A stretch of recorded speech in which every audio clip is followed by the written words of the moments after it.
Not today.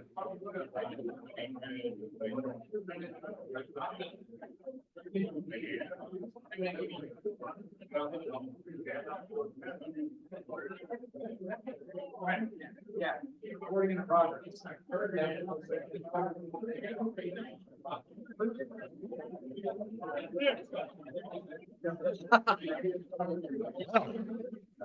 Happy New Year to all of us.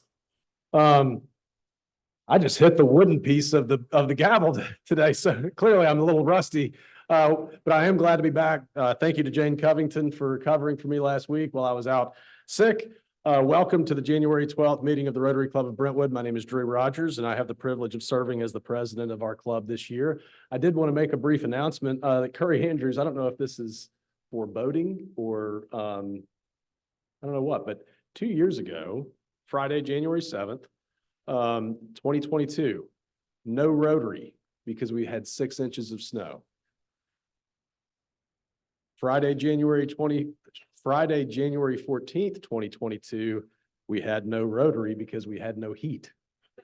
So let's hope that this weekend doesn't result in the same type of activity. We have Michael Barrett will be leading us in our invocation. Jared Tanksley will be leading the pledge and four-way test, followed by Jennifer Bourne, who will introduce our guests and visiting Rotarians. Before Mr. Barrett comes to the podium, though, I wanted to let you all know Laura Troop's son went into surgery today he's 16 years old, but I think he had to have an appendectomy. So please be praying for him. But also, if you had a meeting scheduled with Laura, it's not going to happen today. So, Mike, please join me at the front. Will you bow with me in prayer? Holy Father, you bless us in so many ways. Thank you for life, good health. Thank you for the land in which we're able to live. Thank you for those who serve us and who protect us on a daily basis.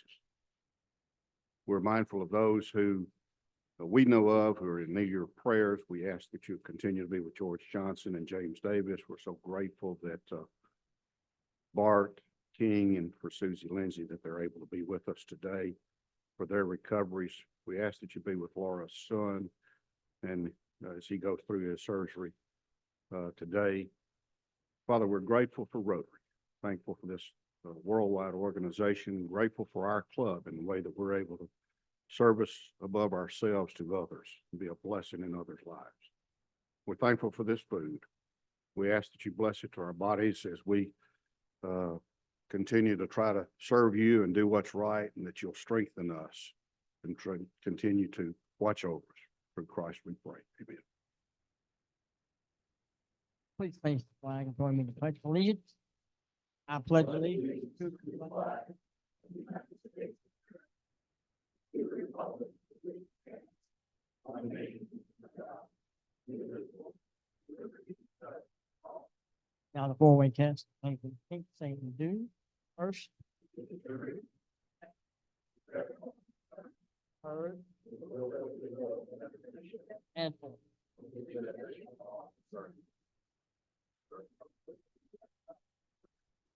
Thank you, Mike, and thank you, Jared. Jennifer Bourne, introducing guests and visiting Rotarians. I'm going to start with guests. We have a guest today, my friend Michelle. Jennifer and I have been asking her for a long time to come to Rotary, so I'm so thrilled that she's here today, and I'm going to give her about 30 seconds to tell a little bit about what she did. I am Lisa and I'm with Novus Home Mortgage. We have a lot of great products and some brokers that if you need to get in that special product to get a mortgage, that I can help you with that, or maybe even refinance.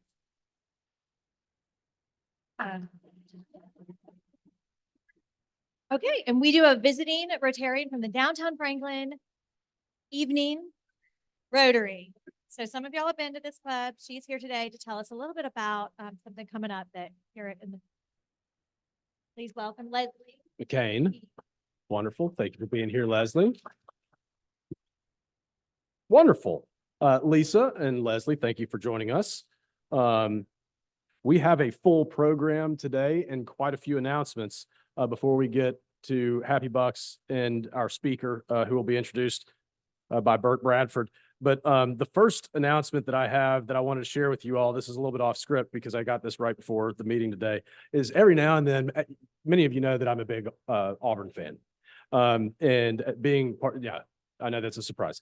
That we oftentimes find ourselves in lockups in the SEC West against the University of Arkansas. And it's often that a guy that you don't hear a whole lot from in our club is willing to swing a really big stick via text message. And I'll get messages throughout Auburn and Arkansas games with a lot of digs. And so I actually took this opportunity to take a dig back. But I did want to invite Steve Passon to join me at the front, at the podium, because Steve has been recognized as part of the Polio Plus Society. And so if you have an interest in supporting polio, you can contribute money on an annual basis and become a part of the Polio Plus Society. And Steve has shown his selflessness by becoming a member of the Polio Plus Society. So I wanted to recognize this achievement for him.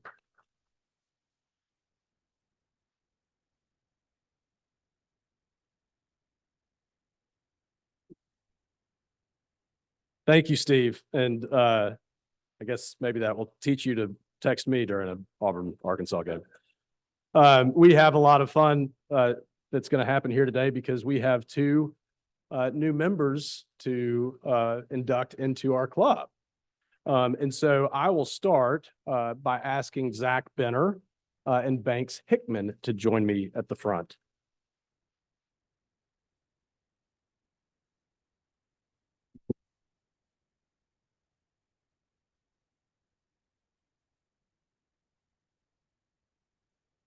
Good afternoon, everyone. It is my pleasure to introduce Banks Hickman. A little background on Banks. He was born and raised in Roswell, Georgia. He moved here in August of last year. He has two older brothers, which made him the fun uncle of four nieces, and possibly more in the future.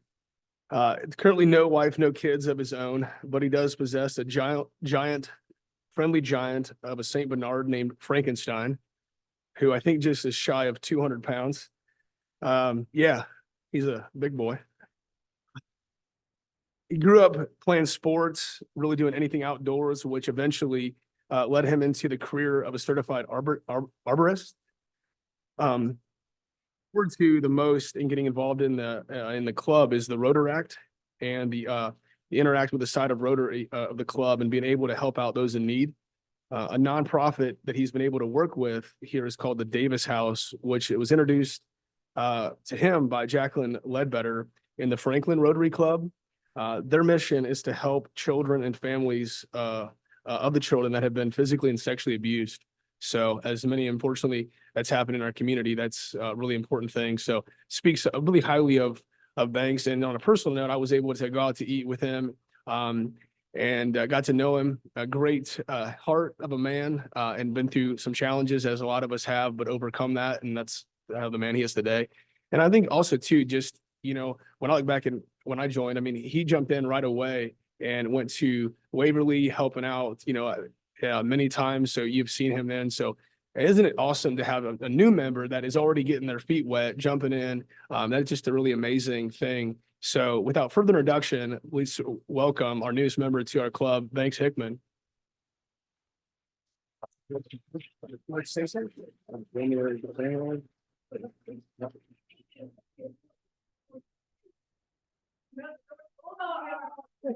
That's right. I love it.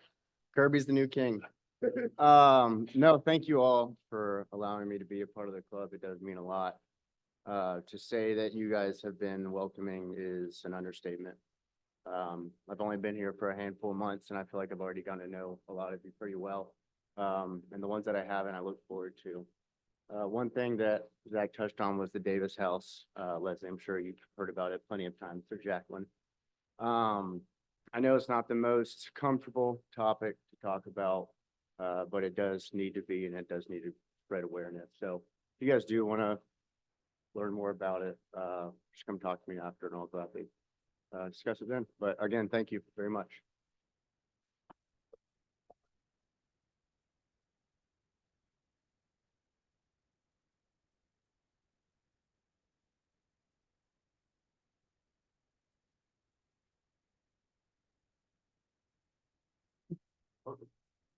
Congratulations, Banks, and thank you for your commitment to our club and being our newest member until we induct the next one, which is Steve Tate. And so I would now like to ask Stephen Hammers and Steve Tate to join me at the podium.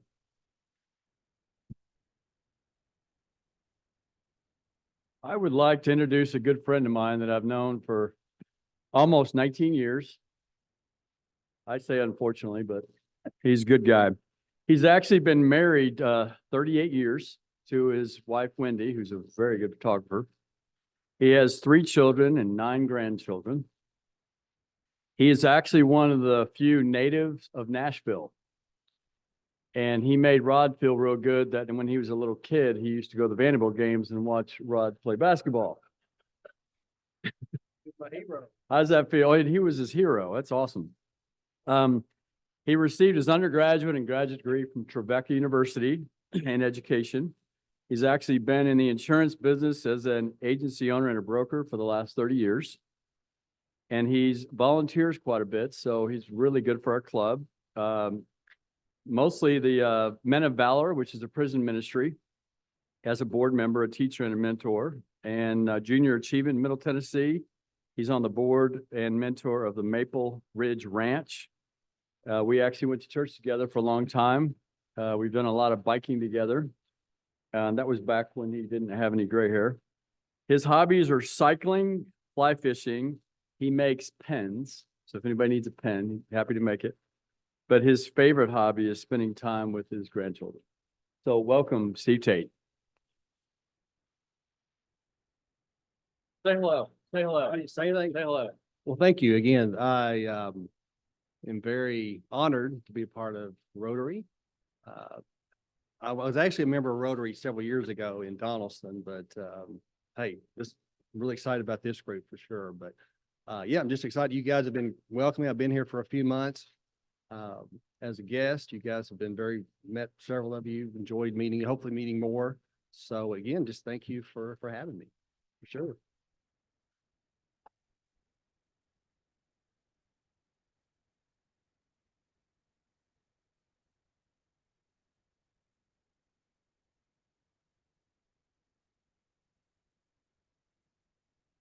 All right, there we go. Thank you, Steve and Banks and Steve. Congratulations. See if I can do that without hurting everybody's ears.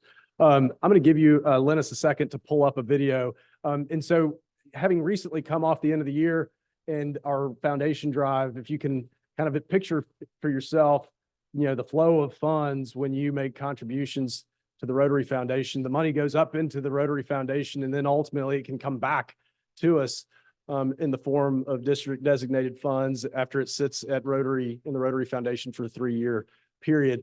And those funds are what enable us to do good things, both in the local community and globally. And one of the things that we are doing globally is supporting a project in Honduras where we are funding the fitting of prosthesis for people that can't afford prosthetic limbs. And so they have prepared a video for an update. And so I'm going to ask Linus to go ahead and cue that video. The Brentwood Rotary Club and the Cholitech Rotary Club are committed to helping people without resources who have lost a leg.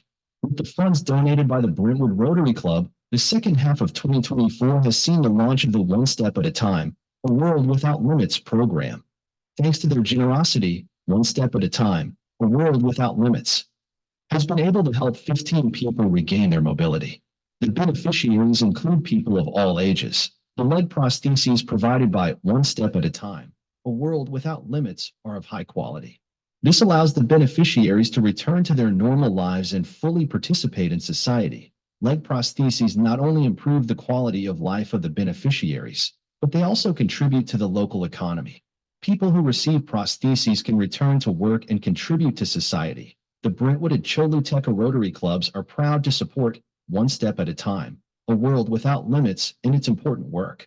The organization is changing the lives of people without resources who have lost a leg, helping them regain their mobility and independence out of the initial fund provided. 8 patients with transfemoral prostheses and 5 with transtibial prostheses were to be benefited. To date, with $8,716.19, we have helped 15 patients. Every donation, no matter how small, can make a difference in someone's life. One step at a time, a world without limits. Thank you, Linus. And just to be clear, because I mean, Tom Carr and Steve Passon deserve recognition for this too, and all of our club deserves recognition. We actually contributed about $12,500 through our foundation, the Brentwood Rotary Club Charitable Foundation. And then that was doubled by a district grant to make $25,000. So when you see $88,679 benefiting 15 people, there's still quite a bit of room to run, and that this is changing the lives of people in Honduras. And so you need to be proud of that. I do have a few more announcements. And so Linus, I've got an announcement about our transition to DAC-DB and the Ignite mobile app. I am sure that some of you have tried and some of you have not had success in getting the Ignite mobile app. But so this is important. We are making a change in our club management software from Club Runner to DAC-DB. It's a significant effort. I have shared how significant of an effort that is and the time commitment that it's required from several. But at this point, you should have received an email with your login instructions to access DAC-DB, and it will replace Club Runner at the end of this month. You've also received instructions on how to download a mobile app called Ignite that will make it easier for you to connect with other members, check our upcoming speakers, pay your dues, log service hours, RSVP for meetings, and track your foundation giving in one place. If you haven't already, then you do see these QR codes behind me that will get you to the Apple version or the Google version. Yes.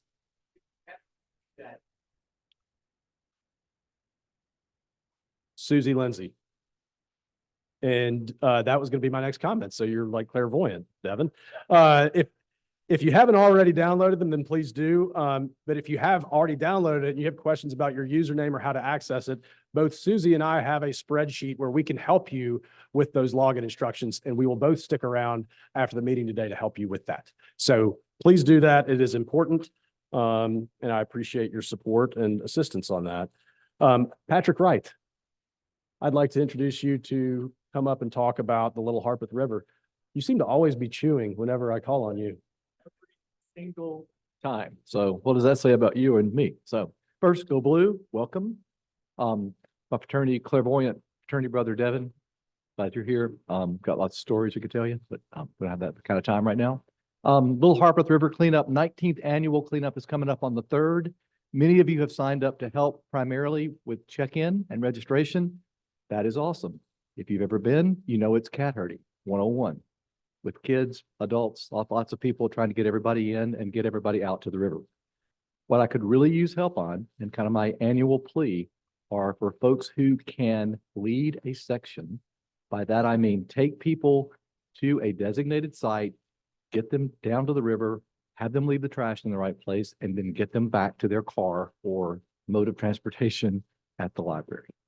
That's always the game day call that I have to make when people show up because it's a volunteer event. So with that, if you know, and the Lord is speaking, and you can't go to bed tonight until you sign up for a section, please let me know.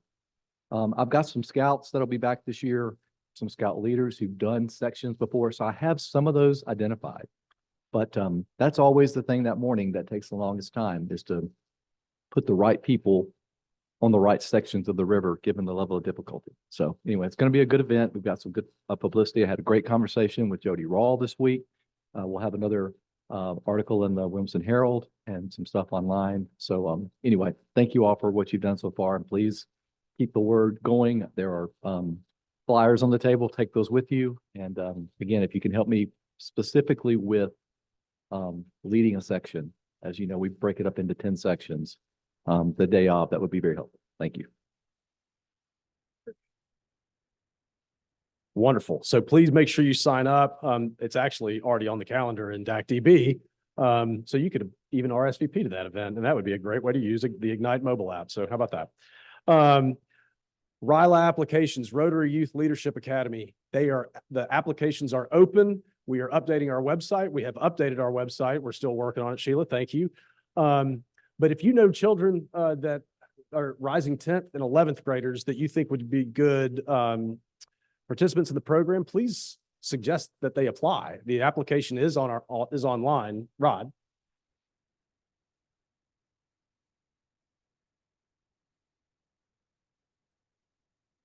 Good. Good. And the club pays for their fee.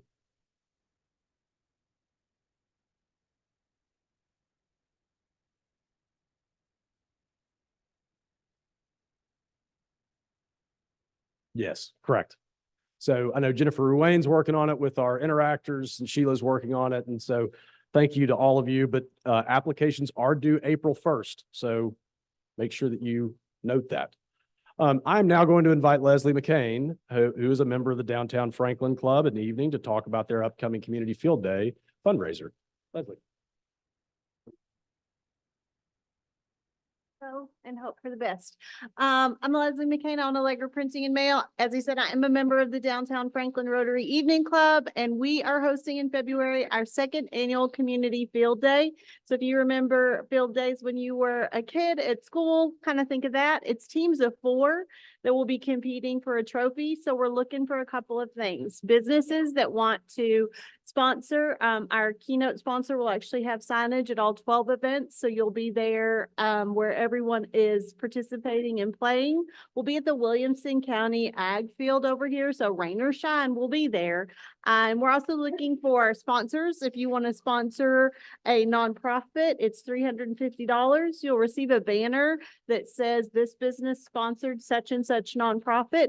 And so if you have one that you want to invite, we'll coordinate everything. Or if you just want to say, hey, I'd like to sponsor a nonprofit. We do have some that want to play that do not yet have a sponsor. Or if you have a team that just wants to participate, we'd love to have you. It's really fun, teams of 4. And so there'll be some games that are mental, some that are physical. So we invite everyone from age 12 to 112 to come and participate. So if you or anybody you know wants to do one of those things, just let us know. We'd love to have you. All right. Before we move on to the introduction of our speaker, I do want to invite Stephen Hall to lead us in Happy Bucks because we haven't done this in a couple of weeks. Just be cognizant of time. Don't belabor the thing, right? Alrighty, I'm actually going to start us off on Happy Bucks. As most of y'all know, we had a little girl back in October. We are 12 weeks into this thing and she's finally sleeping through the night. So that's Nice. a big happy. Very happy. Congratulations. I saw hands over here, so I'm going to run Who over else? here. I will PayPal the basket. As your financial planner, start contributing to your college plan immediately. Like, immediately. My kid's in college. You just wouldn't believe. Okay. All right. So last week I told you that we were going to do this, the 100 things to do in Nashville before you die, to fulfill Rod's, desire to get this done. He was all excited about this idea. We had lunch a couple days ago. He had a million ideas about how he wanted to implement it. And then he went home and he sent me an email. He's like, you know what? I took a hard look at all these things, all the things I haven't done that are in this book, and I don't really want to do them. So 2 things are possible. A, Rod really needs to regain a sense of adventure. Or B, he does want to do them. He just doesn't want to do them with me. So hopefully it's not the latter. So I'm going to do it anyway, because we live in a great city with all kinds of cool things to do. And I think this could be a fun opportunity for all of us to get together and socialize more. So here's what I'm going to do. I'm going to create a little game that I hope everybody participates in, where you get 1 point for going to one of these 100 places, right? You get 1 point for you and everyone who goes with you. And once a month, I'm gonna do something and invite all you to come if you want to. Do your own thing. Invite Rod. Don't invite me and Rod, because if he finds out I'm going, he won't go. But he'd probably like to be invited. So here's what I'm gonna do first. I talked to Steve and Banks and Zach and asked them to pick out something that we'd all want to do, and we all very quickly settled on Zanies. Going to Zanies, the comedy Nice. club, is on this list. Very good. So we are going to Zanies. We have to pick a show and a date and time. We'll put it out. If anybody would like to go to Zanies with us, so there are 4 of us going, so each of us will get 4 points. We'll each get 4 points. We would love to have you come, man, woman, child. Well, not child. You got to be 18. But certainly invite everyone to come and join us. So once a month, I'll try to put together an event. You all put together an event as much as you want. Let's see who gets the most points. It would be cool if we all did. If someone in the club, between all of us, we got all 100 done in a year. That would be really neat. It'll be fun to see how this goes, and we'll look forward to seeing you at Zanies. Wonderful. All right, we're doing the lightning round on Happy Bucks. Lightning round. Rod. I should retort and defend myself, but I'm not going to do that. But I want to compliment Charles on his enthusiasm on all of this. It's really, really good. Okay. But I'm a 73-year-old man and I'm not looking forward to going down to rooftop bars down on the West End. Amen. Okay. Or Broadway. So anyway, but there's a lot of good stuff. Yeah. Okay, Kip, there you go. Hey, what I wanted to say was I ran into somebody the other day that many of you guys know. And I've not seen this guy forever, but he was a fantastic Rotarian in this club. Is Ken Arney. And maybe you guys see Ken, but I've not seen him in forever. And he does say that he sees you every now and then, Curry. But anyway, saw Ken Arney. It was great. I miss seeing him. Wonderful guy. And so I just wanted to acknowledge Ken. So thank you very much. Thank you. Thank you, Rod. All right, I'm running. Jason. Yeah, I just want to say I'm happy this DAC DB conversion's almost through. Invoices are going to go out next week. I'll be even more happier if everybody pays by credit card. It makes my life a lot easier to be looking for those coming out next week. If you have any questions, let me know. All right, hands. Yes. At the table. So anyway, there's $1 for Joyce Thompson, and Bert will introduce her. So she is an Ole Miss grad, hotty toddy. Actually, I don't have $1 on the Nick Saban thing. Sit down. No. I Googled like the whole week, like funny things on Nick Saban. And there's nothing funny about that guy. He's just the worst. All righty, Jason. One of the wonderful things about Rotary is you never know who's going to connect you with what. So my friend Zach over here a few months ago, I remember him talking about Nashville Krav Maga, right? And Krav Maga, right? Thank you. Correction, Krav Maga. Anyway, I thought, well, that's kind of interesting. Let me check that out. I used to study and train in Brazilian Jiu-Jitsu some years ago. So I found out they were having a promotion in about towards the end of the year, and I thought, that's cool. So I went and signed up at the Brentwood location, and Sam and the team, they're wonderful instructors. I've been doing it now for about 3 months. Love it. So thank you, Zach, for making that proclamation to the club. It is one of the best and most life-changing things I've ever done. And you can't tell I'm doing it by looking at me, but trust me, I'm working on it. So anyway, thank you, Zach, for bringing it up. It's great stuff. Awesome. Good job. All righty. Anybody? Curry. Grandson was a quarterback at Ravenwood. Has been on Michigan's team for 3 years. He graduates after 3 years, and he's won 5 rings, 3 championship, Big 12, Rose Bowl, and National. That's not bad. Not bad. A lot of rings. Wonderful. Anybody else? Going once, That's going good. twice, and Awesome. So I'm pretty excited. So I don't know if you saw, I got new hardware on my new shoes on. So I dislocated my ankle about a month ago, doing my Krav Maga belt test. And the reason why I'm happy about this is because so you have the opportunity when something happens to you to like see what you're really made of. And so it happened about 20 minutes before my final test. And so if you don't complete that final thing, so they basically wear you out for 3 hours, then they put you in a situation where, God forbid, if we ever needed to use what we learned, you're not going to be ready for it. So anyway, it happened. And a couple of things, and I shared this with people, but this is just really a cool moment for me that I was really inspired by the Lord. I knew I couldn't put any pressure on it. Like when it happened, it hurt so bad I couldn't even stand and tiptoe. But I thought about 2 things. I thought about, number one, Kobe Bryant, when he tore his Achilles, he always had this thing called Mamba mentality, that you just got mentally tough and you just had to do it. So I was like, well, if he did it, and I'm kind of a stubborn man, and I was like, if I don't do it today, I'll have to wait another whole quarter and then I'll be behind. And then I just literally prayed to Jesus the entire time. And you all, this was the coolest moment of my life because it didn't hurt the entire 5 minutes that I was doing it. I was able to stand on my leg and I completed it. And even telling you this story, I get this really crazy emotion about it. So it's just for the believers out there in Jesus. I mean, amen. And it's just a testament to his grace. And if you ever need anything, just give it to him. So Thank you. I'll be the Lord. Thank you. Appreciate that. Thank you very much, Stephen. Appreciate you, Bert Bradford. I'm going to call you up to introduce our speaker. Bert. Thank you, Drew. Our speaker today, but before I introduce her, I want to introduce her cohort, Carolyn Tumbleson, part of her security detail, I guess. Our speaker is Joyce Hames. She's the Dean of the Jennings A School, College of Business, and Professor of Management. She came to MTSU from Berry College in Rome, Georgia, where she served 7 years as the Dean of Campbell School of Business. She holds a BA and MBA from Sanford University and earned her PhD from somewhere. Mississippi. Hames is a member of the Beta Gamma Sigma Phi Kappa Phi. She also serves on the Southern Board Business Administration Association and is an active Rotarian. So would you welcome Dr. Hames, please?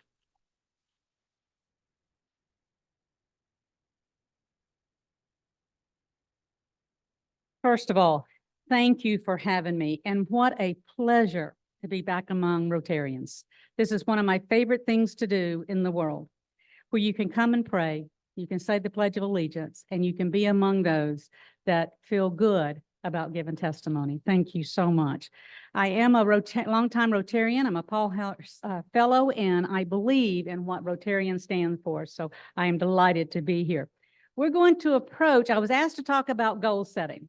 And the first slide, just in a moment, is going to give you the standard of what we talk about in goal setting. But then I'm going to hopefully introduce to you something that you've never heard of before. So the first step in goal setting is always about setting SMART goals. This is a tried and true research proven method of setting goals, strategies for companies is to set SMART goals. Now, what does that mean in terms of the SMART goals? Well, the S is for specific. What do you want to accomplish? What do you want to accomplish? And at the end of this, I'm going to give you 2 quick examples of how I have used this in the Jones College because I believe in it. M stands for measurable. You got to come up with those quantifiable metrics. If you don't quantify it, you're not going to achieve it. You know, one of our standard New Year's resolutions, I want to lose weight. Well, how much weight do you want to lose? And until you get that in your mind, numbers stick in our mind a lot more than words typically do. So keep that in mind. A, achievable. What are the skills, motivation, and effort do you need to be able to attain that goal? Do you have the skills? Do you need to get more? Do you have the talent in your organization to achieve the goal that you have set? R is relevant. How does it all tie together? What are all the strategies that you've got going on for yourself, for your family, for your organization? And do they fit together? And then the T, and this is the most important. I should make this one 10 times bigger than all the others, and that is time bound. How many of you live by your calendar? Absolutely. And without my calendar, I would be in so much trouble because unless I put it on that calendar, unless I put it into a time slot, it's not going to happen. And if we kind of think about it, it doesn't become concrete for us.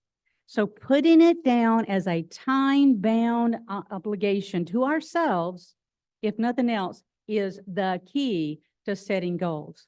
Now, again, this is wonderful. We all know this. We've heard this before. Research proves that setting SMART goals is important. But guess what? A goal is a wish unless we have a course of action to achieve it. And that's the piece that I want to introduce you today. A concept that over the years that I have put together that helps me achieve the goals, the strategies that I want for myself and for my organization. All right, we're going to wrap. So wrap, R, we're going to review the past. I'll give you a little more detail in a minute. We're going to analyze the present, and then we're going to plan the future. Now, the key to these are also how much time do we spend? Now, I will also sidebar to say for a moment, this is a good strategy to use when you're doing performance evaluations. Don't spend the entire performance evaluation hitting on somebody about what they did this past year. That should have been done throughout the year. You should only review the past for about 20% of the time you're together. You should analyze the present only about 20% of the time you're together. And you should plan the future for that employee over 60% of the time you're together in that performance review. But let's apply it to goals. So we're going to review the past. So what does that mean? We're going to analyze last year's goals and strategies, and we're going to ask the hard questions of what, why, and when. When did we accomplish something in the time that we said we were going to? Did we have to set new deadlines? Did we have to regroup? Which is necessary every once in a while. The economy tanks on us. The economy does all kinds of stuff. Other things happen. Floods happen, snow happens, all kinds of things come about that we have to reanalyze. And then we're going to identify the barriers that prevented the successes that we may have wanted. Less than 20% of the time when we are establishing our goals and strategies. Our past should not define us. I don't care what we're talking about. We should be able to choose from our past the good stuff. All of us have histories. All of us have overcome many things in our lives. Some of us have a lot of things in our lives that we don't want to really necessarily talk about, bad things that happen. We have to take the good from those and move them forward. Same thing in our life today and in our companies today. So our past should not define us.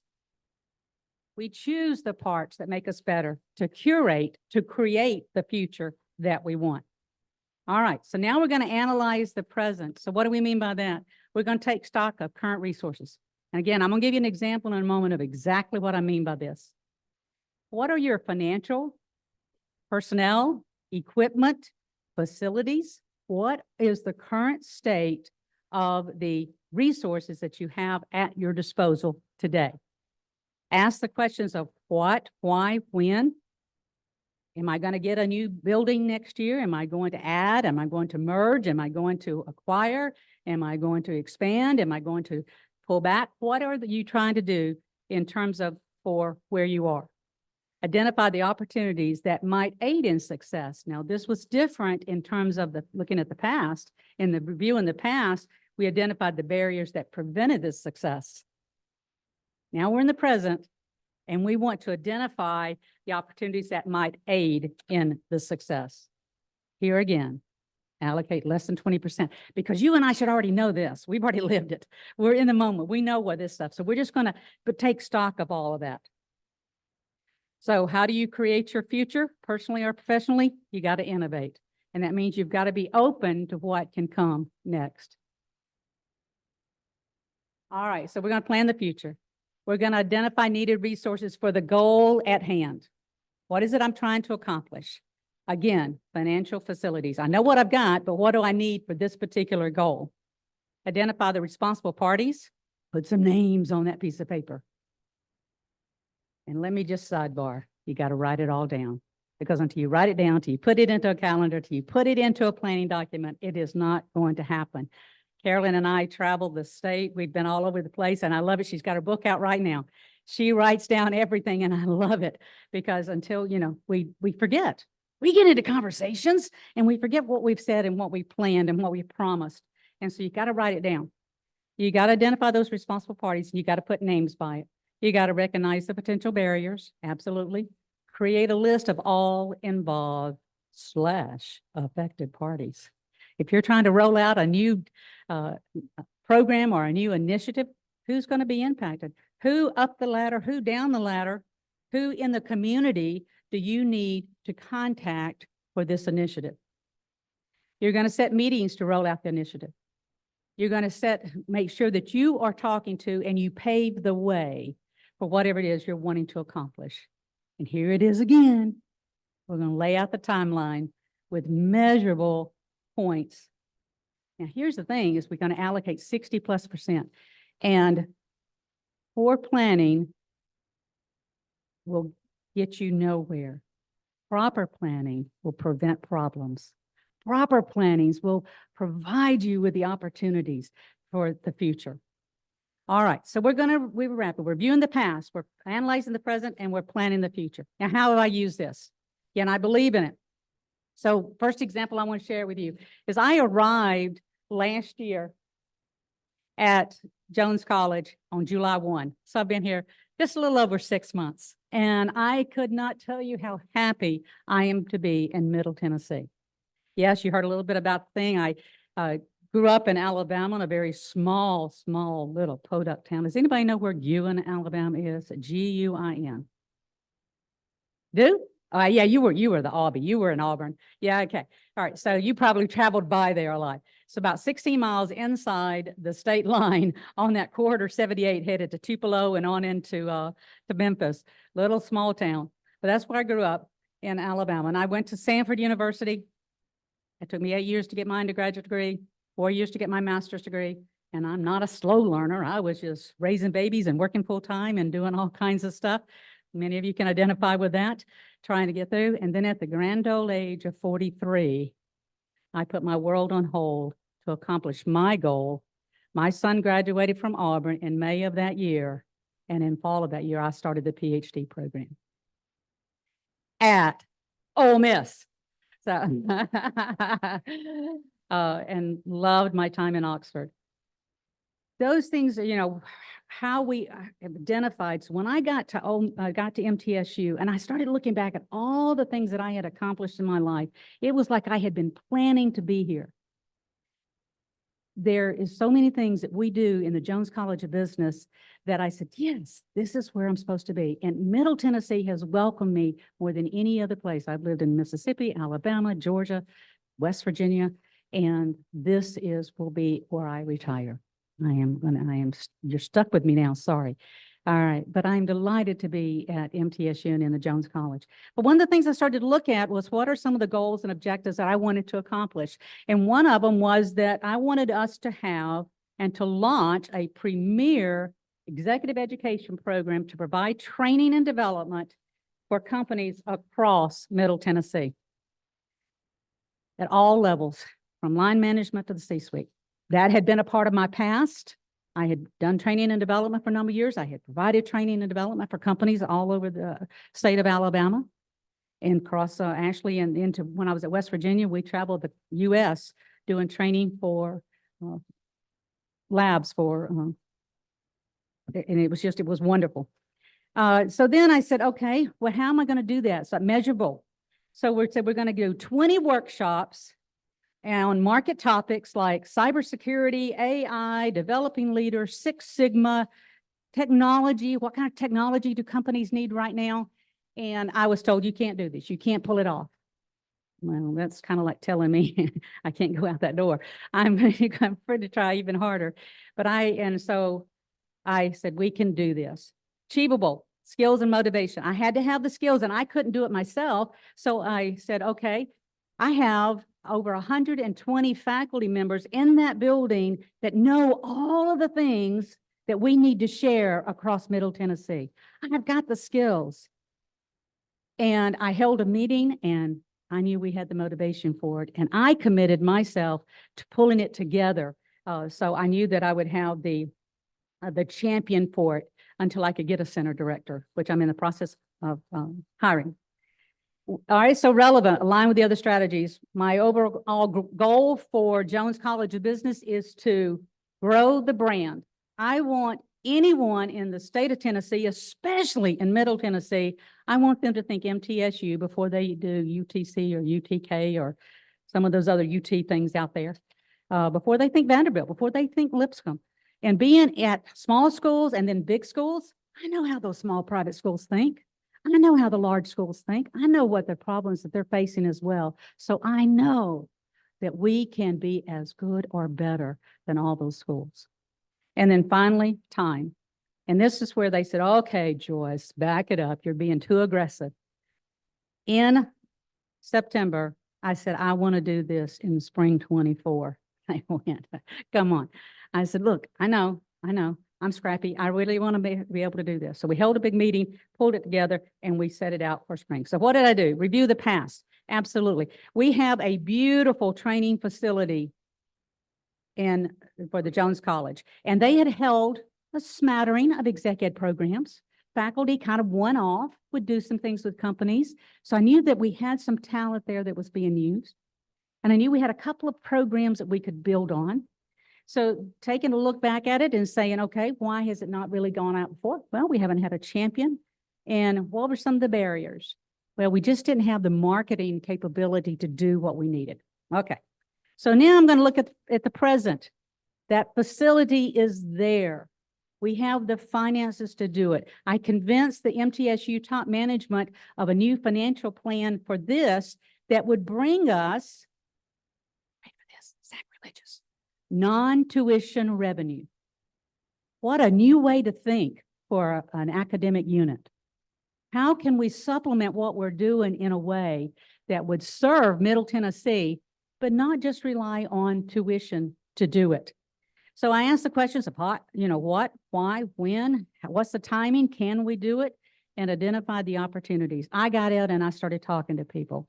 We have a very strong relationship with Dale Carnegie. In fact, one of our, I think, distinctives is that every junior in the Jones College of Business has to take the Dale Carnegie course. We are the only school in the state of Tennessee, and we have the exclusive rights, and we'll always have the exclusive rights to offer it in Tennessee as a course. Right now, we have it across the U.S., but right now we're guaranteed Tennessee. That makes our students much more marketable and gives them the EQ piece that we really need them to have, that emotional quotient. And oh, harken back, in my early days, I was a Dale Carnegie instructor.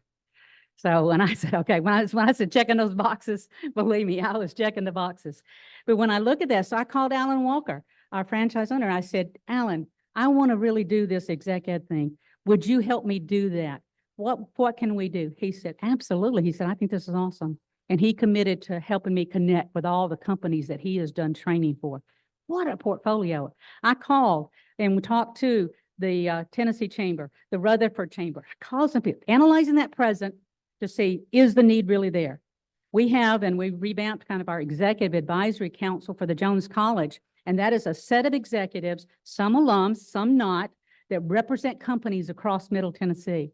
Called them up and I said, hey, what do you think? They said, the need's there, the need's there, the need's there. I said, okay. So I analyzed the present and identified the opportunities that we might have. So now I'm going to plan the future. So for this particular event, we called the faculty together, had 21 show up for that initial meeting. Before the end of the next day, I had 10 more that say, hey, I've got a workshop idea. So we gathered their ideas. We started putting it together. We put the plan together. We identified the responsible parties who would put something together. I have an ace marketing person in my, you cannot know her name because I don't want anybody stealing her. But Darby is fantastic.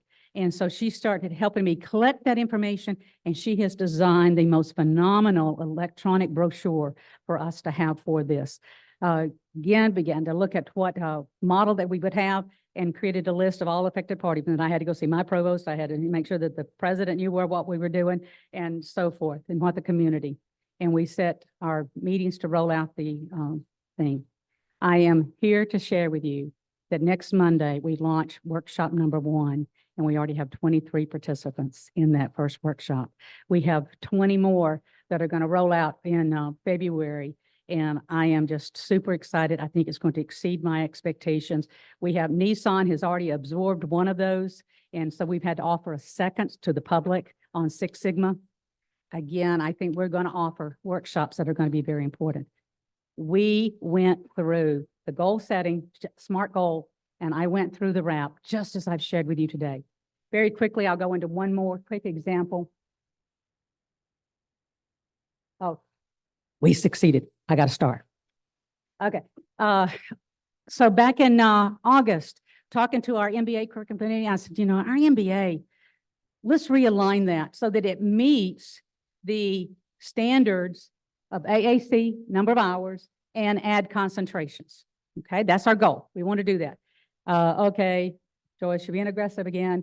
Let's create a 30-hour, and I'll tell you where we were in a moment when I analyze the past, 30-hour MBA program with 10 courses that are 3 credits in length and add 3 concentrations. Was in Atlanta about 3 weeks ago talking to this alum. This young man said, I've really been thinking about going back and getting my MBA. By the way, they're all online. And he said, 10 courses. I can wrap my head around that. I can do 10 courses.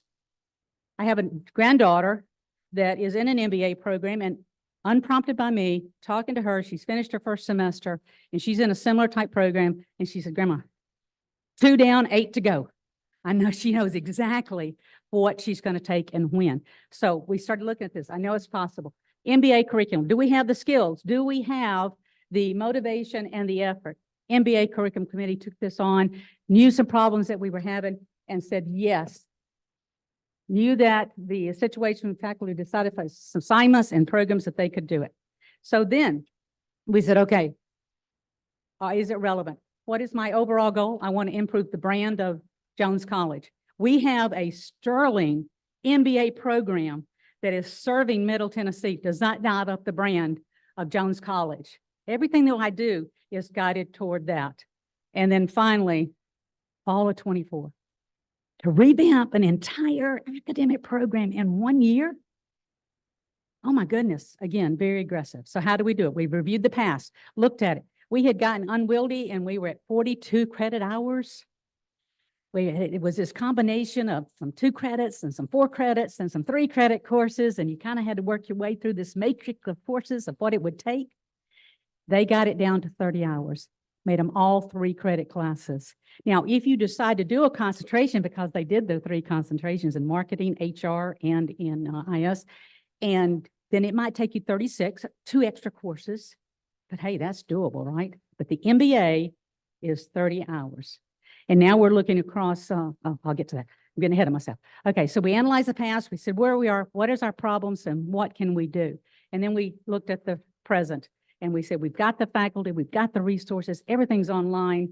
We just need to make sure that we can get these courses into the university's program by January.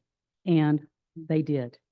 Then we planned the future, put it all together, created a list of all the people that MBA curriculum committee got out. They met with all the faculty in the building and they went across campus to meet my goal of the concentrations.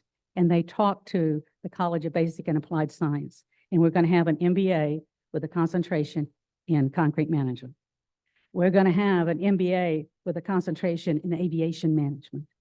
Talking to the business school to have an MBA with educational administration. Thank you. That was my timing. And we're talking to the Liberal Arts College about having an MBA with management for the liberal arts. They manage theaters, they manage museums, they manage several, the orchestras. What do they do? So we were able again to get a star in that. So what I've shared with you today is a process that gives you the mechanism to make SMART goals become reality for you personally and for your company. So I hope it's new. I hope it's different. I hope it's something that you really can kind of dig your teeth into. And now I'll be glad to answer any questions that you may have about MTSU. I mean, if I don't know that, Carolyn does, about the Jones College, about me, anything that you want to ask me about the process. Dean, thank you for being here today. Could you speak a little bit to my friend Tom Coates' Center for Professional Selling? Oh, the work he's doing there. I follow him on LinkedIn. It's really amazing. Talk a little bit absolutely. about that. Tom is just a fantastic. Anybody else know Tom Coates? Yep, if you don't, you need to get to know the fellow. He looks like Santa Claus. And he plays Santa Claus at Christmas time. In fact, he said he's at his production weight right now, so he's got to lose a few pounds. Tom is wonderful. He does professional selling.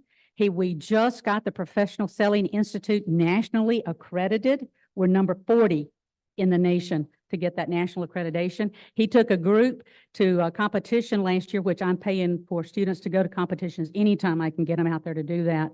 And we had a young lady to take first place in the Spanish-speaking division of those classes. His group also took first place.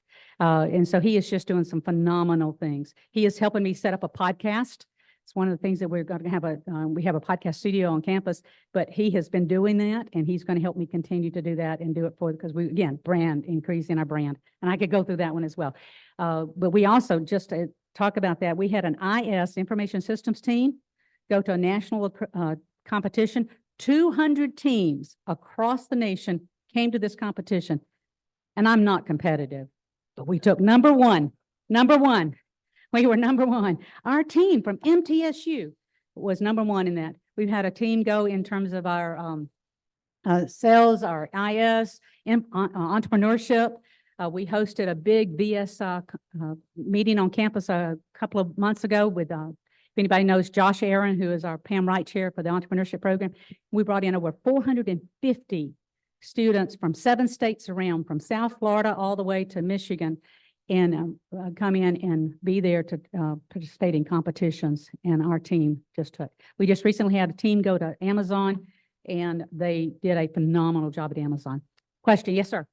Yes, you mentioned the future, which is, we all agree is important, but has the world of AI come into conversations in not only in MTSU, your undergrad, but even the postgraduate? I'm just curious, what is that even talked about in school? Because On a daily basis. Really?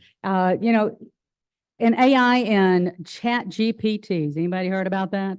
That is a big topic of conversation in academics around the world as well. And when we had, all right, I'm going to date myself, but some of you please save me from this for a moment. How many of you remember when we brought Texas Instruments into the classroom? Remember that? Oh, for shame, that technology that we're bringing into the classroom, students won't be able to learn anymore. They'll only rely on that technology. And that's not the case. We now know that it's not the case. And the same thing with AI and some others. We have got to teach students how to use it and how to use it ethically. They can't write papers that was written by ChatGPT and some others, how to cite it, how to source it, and how to use it. But we talk about it all the time. But marketing firms are using it. Other firms are using it. Our students have got to learn how to use it. So we talk about it on a daily basis. Cybersecurity is another one that they must identify and know how to help companies through. I think can I have one more question or not? One more question, anybody? All right. I know we're running out of time. Again, thank you so much for letting me come and be a part of a Rotary group. It means a lot.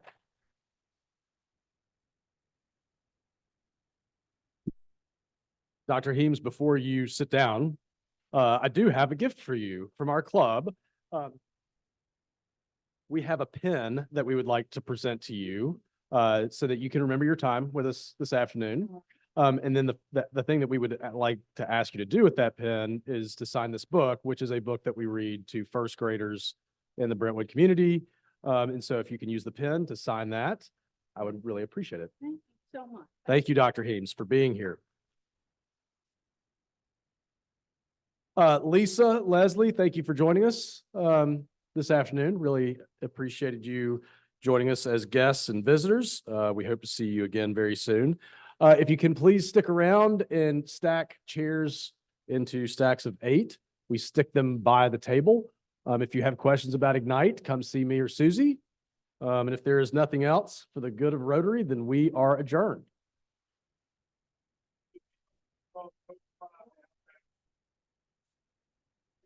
Coach Prime to Alabama. That is for the good of Rotary.